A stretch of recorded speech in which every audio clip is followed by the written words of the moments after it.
કે જે સેવાની અંદર ઠાકોરજીનો જે આપણને સરળતાથી સુગમતાથી જે ઠાકોરજીનો અનુભવ જે સેવામાં થાય છે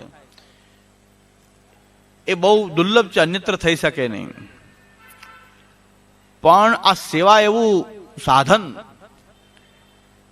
કે જે આપણને ભગવાનનો આવો નિકટતાનો અનુભવ કરાવી શકે, એમાં જો સાવધાની જ ન રાખવામાં આવે તો આ સાધન પણ બહુ ઘાતક હોઈ શકે છે.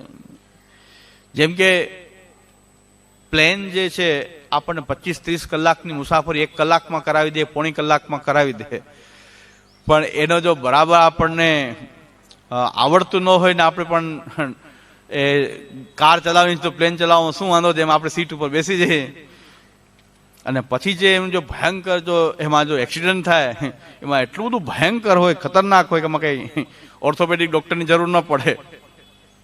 એમાં કંઈ તમને કંઈ ઓર્થોપેડિક ડૉક્ટર પાસે લઈ જવા પડે કે ફ્રેક્ચર થાય કે એવી કોઈ શક્યતા નહીં. એમાં સીધું અગ્નિ સંસ્કાર બધું ભેગું જ થઈ જાય, બધું કાંઈ બચે જ નહીં.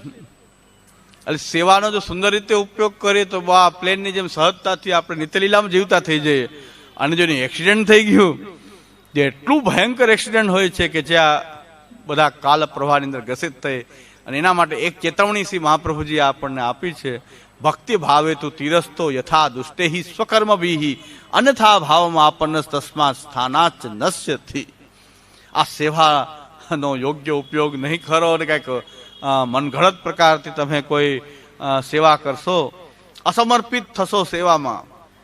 સેવામાં સમર્પણ કેટલું જરૂરી છે કે પાછા અસમર્પિત થઈ ગયા તો લૌકિક ભોગાશક્તિ, લૌકિકાશક્તિ એ આપણી પ્રબલ બની જશે. એ આપણને પુનઃ પાછો આપણને એ કાલ પ્રવાહમાં તાણી જશે. સેવામાં અસમર્પિત જીવન શક્ય નથી. અને અસમર્પિત થઈ ગયા સેવા કરતા કરતા અસમર્પિત થઈ ગયા તો પુનઃ પાછો કાલ પ્રવાહ આપણને ગ્રસિત કરી લેશે. શરણાગતિમાં એવું નથી કહ્યું કે અસમર્પિત તમને કાલ પ્રવાહમાં ગ્રસિત કરશે, પણ સેવામાં અસમર્પિતતા નહીં ચાલે. શરણાગતિ વાળા નથી કીધું મહાપ્રભુ કે સમર્પિત તમને બાધક છે, ક્યારેય નથી કીધું. કારણ કે શરણાગતિમાં ઠાકોરજીની સેવા જ નથી તો સમર્પણ ક્યાંથી હોઈ શકે?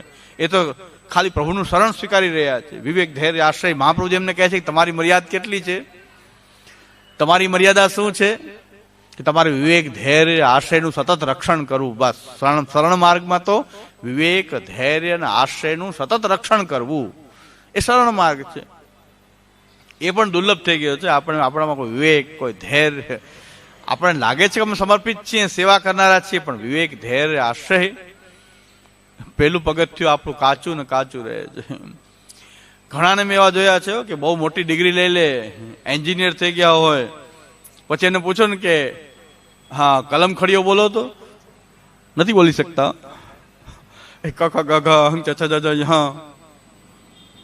ભૂલાઈ જાય છે, ક્રમે ભૂલાઈ જાય, ક્યારે આવે ઠ ક્યાં આવે, નથી બોલી શકતા.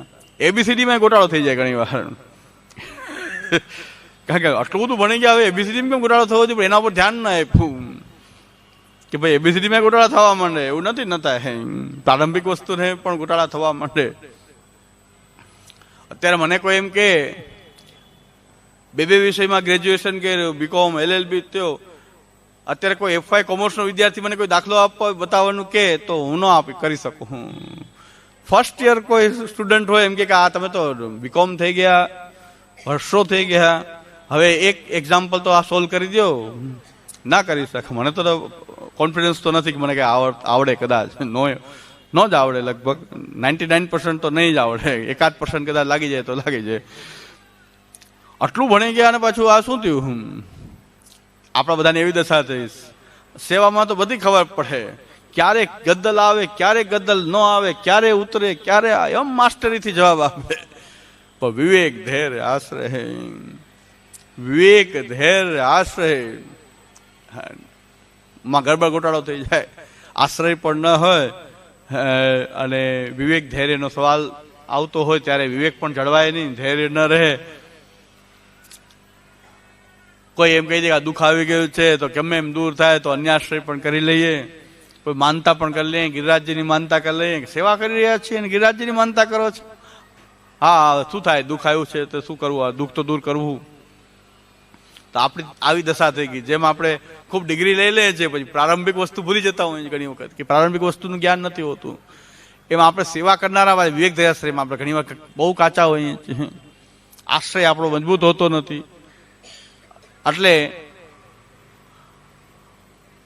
દામોદરદાસજીએ આજ્ઞા કરી, કહ્યું કે ये માર્ગ હાંસી ખેલ કોને. તમે એમ ક્યારે એમ ન માની શકો હું પારંગત છું, હું સેવા કરનાર છું, બધું મને આવડી ગયું છું, સમર્પિત છું. ભાઈ અહીં વિવેક ધૈર્યાશ્રયના ફાફા થઈ જશે. સમય ઉત્પન્ન કોઈ એવી તમારી સામે પરિસ્થિતિ આવશે ત્યારે તમારો વિવેક ધૈર્ય ડગમગી જશો. ત્યારે વિવેક ધૈર્યાશ્રયનું તમે રક્ષણ નહીં કરી શકો.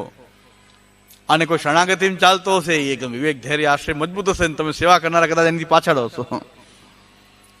કોઈ ખાલી આશ્રય રાખતો હશે, ઠાકોરજી નહીં બિરાજતા હોય, સેવાય નહીં હોય, પણ વિવેક ધૈર્યાશ્રયમાં કદાચ પોતે રક્ષણ કર્યું હશે ને પાકો હશે તો કદાચ સેવાવાળા કરતા આગળ હશે.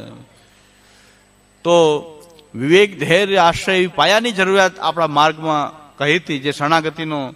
ત્યાં મહાપ્રભુજી એમ નથી કહેતા કે તમે અસમર્પિત તમારી માટે બાધક છે, અસમર્પિત તમારી માટે વર્જિત છે. શરણાગતિમાં નથી કહ્યું ક્યાંય પણ, કારણ કે વિવેક ધૈર્યની આશ્રયની મજબૂતીમાં જ એમણે પોતાનું જીવન યાપન કરવાનું છે. એનો પણ એક સુંદર પ્રસંગ છે. એક સમર્પિત છે ને એક ખાલી આશ્રય વાળા છે. વાર્તામાં બધું જ છે. આપણે વાર્તામાં આપણે જોઈએ તો સિદ્ધાંતની કેટલી પ્રેક્ટિકલ વ્યાખ્યા છે, ઉદાહરણ છે, પ્રેક્ટિકલ સિદ્ધાંત. પણ આપણે વાર્તામાંથી સિદ્ધાંત લઈએ છીએ ત્યાં તકલીફ થાય છે. વાર્તામાં સિદ્ધાંત નથી, સિદ્ધાંતને જોઈ અને પછી એનું પ્રેક્ટિકલ રૂપ ક્યાં આવી રહ્યું છે એ જોવું જોઈએ. સિદ્ધાંત તમારે ગ્રંથથી જોવો જોઈએ. અને વાર્તા એનું શું ઉદાહરણ થયું, એનું ઉદાહરણ શું હોઈ શકે, એ બધું વાર્તામાંથી મળશે. પ્રેક્ટિકલ ઉદાહરણો વાર્તામાંથી મળશે, પણ સિદ્ધાંત વાર્તામાંથી નહીં શોધી શકાય. કે તમે સિદ્ધાંત નક્કી ન કરી શકો વાર્તાથી કે આ વૈષ્ણવ આમ કર્યું એટલે આ સિદ્ધાંત થઈ ગયો. એ વાર્તાથી નક્કી નથી થતું, પણ સિદ્ધાંત શ્રી મહાપ્રભુજીના ગ્રંથોથી નક્કી થાય. અને એનું સુંદર પ્રેક્ટિકલ ઉદાહરણ જોવું હોય તો આપણને વાર્તા મળે. તો શ્રી ગુસાઈજીના બે સેવકો, એક સમર્પિત છે, એક ખાલી આશ્રય વાળા છે.